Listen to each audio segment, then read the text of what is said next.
आजकल कुछ लोगों को गिरफ्तार किया जा रहा है और कुछ लोगों को जेल के पीछे लाया जा रहा है। इस तरह सहाफ़ियों के साथ भी माजी में यही कुछ हुआ है, लेकिन आज मैं एक स्पेसिफिक सहाफ़ी की ही ऊपर बात करूंगा। और इकरार लहसन ने उसके ऊपर परसों एक पूरा व्लॉग भी किया और उसके सारी डिटेल्स जारी की कि किस तरह वो सहाफ़ी लोगों को गुमराह कर रहा है। एक दौर था जब ये सहाफ़ी लोगों को मुहिब वतन भी करार देता था, लोगों को गद्दार भी करार देता था और लोगों को सर्टिफिकेट्स बांट रहा था। आज वो दौर है कि वो सारा कुछ जो है वो उलट पुलट हो गया है और अब इनके साथ क्या हो रहा है। लेकिन कल के लिए अगर फिर भी इनकी गवर्नमेंट आती है पीटीआई की और ये फिर भी फ़ायदे में होते हैं, तो ये फिर भी अगर ये समझता है ये मेरा फ़ायदा है, तो ये फ़ायदा नहीं है, ये नुकसान है। ये जो इमरान रियाज खान है, सहाफ़ी है, मैं उनकी कदर करता हूँ कि सहाफ़ी है, लेकिन उन्होंने कुछ लोगों पे कुछ इल्ज़ामात लगाए हैं। वो ज़रा मैं आप लोगों के साथ उसकी तफसील शेयर करता हूँ कि 2021 में उन्होंने लोगों पे क्या क्या इल्ज़ामात लगाए। 3 जून 2021 को इमरान रियाज खान एक व्लॉग करता है जिसमें वो कहता है कि हामिद मीर का भारत के साथ ताल्लुक़ है और मेरे पास उसके सबूत मौजूद है। अब पता नहीं कि उनके पास क्या सबूत मौजूद थे कि हामिद मीर ने पाकिस्तान से भारत का साथ दिया था।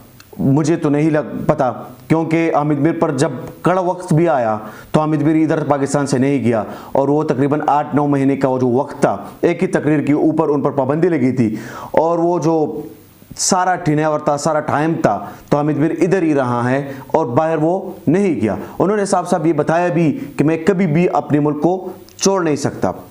फिर उसके बाद वो कहता है कि शेखर गुफ्ता भारत में सहाफ़ी है और दी प्रिंट के नाम से एक न्यूज़पेपर है, उसके वो ओनर है, पाकिस्तान के ख़िलाफ़ है, पाकिस्तान के ख़िलाफ़ लिखता है और जो बंदा भी पाकिस्तानी इस्टेब्लिशमेंट या फ़ौज पे तनकीद करे, दी प्रिंट उनको कवर करता है।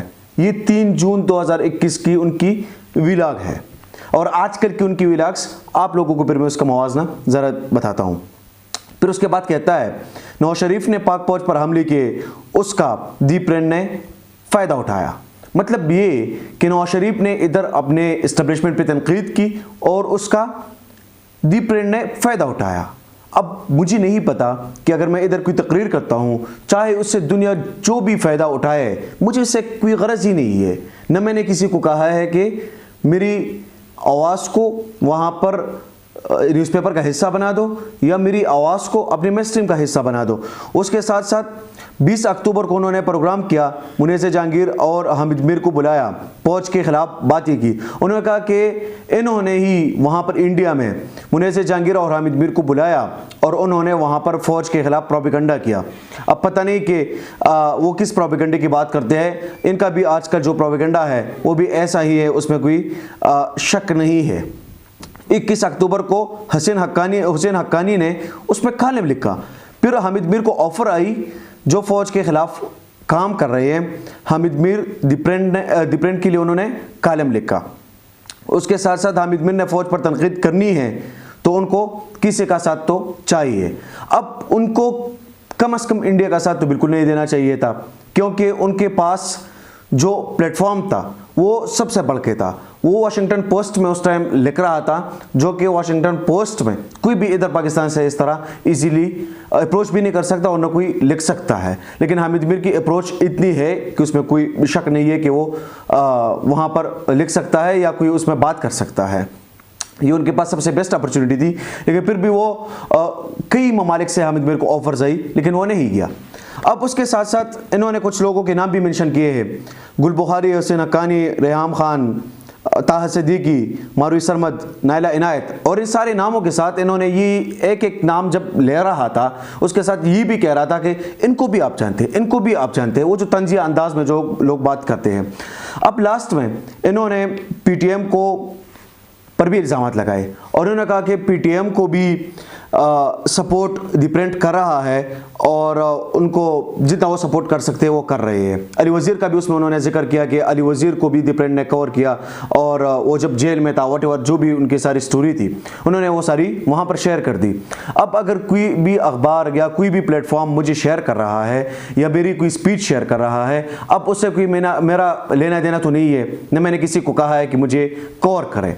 और उस टाइम इन्होंने बहुत सारे और भी इल्ज़ामात लगाए थे पीटीएम पर और उसके साथ साथ हामिद मीर, गुल बुखारी और जितनी भी ऑथेंटिक सहाफ़ी थे उन पर ये इल्ज़ामात लगाए थे। लेकिन जब इन पर सख्त वक्त आया तो हामिद मीर ने इनके लिए आवाज़ उठाई और उन्होंने कहा कि इनके साथ ये जो कुछ भी हो रहा है ये गलत हो रहा है।